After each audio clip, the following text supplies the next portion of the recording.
नाही बोलत, नुसतंच खोटं बोलून जमणार नाही.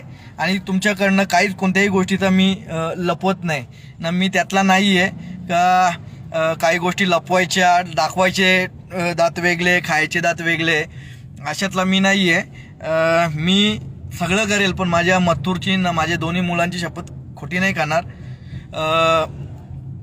खाली एवढंच सांगायचं आहे मला, सर्जा जिथं राहील तिथं फक्त निंबाळकर सरांच्या नावाने तो नाव चालला पाहिजे.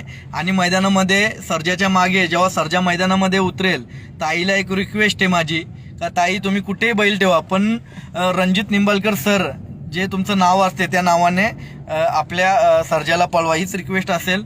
आणि मित्रांनो, नानांची एकदा बाईट घ्या नक्की. नानांचा काय विषय झालाय ना, ते जेवढे युट्यूबर्स असतील त्यांच्या माध्यमातून या सगळ्या गोष्टी बोलून घ्या. पुसेगावला मित्रांनो मथुर येईल तुमच्या